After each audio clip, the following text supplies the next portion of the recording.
So I just wanted to give a little update on my car. A few months ago, I took it to Nissan because it was making like a really loud whining noise and a rattle noise, like right in this area.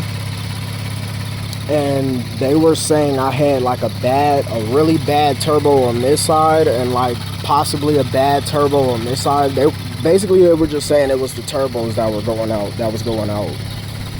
So I got a second opinion at a mom and pop shop, and the guy took the belt off and started the car, and it did not make that rattle noise. So what I did was replace 2 of the idler pulleys, and I also replaced the belt, and now car sounds fine. Always get a second opinion if something's like wrong with your car or the dealership want to say it's the turbos.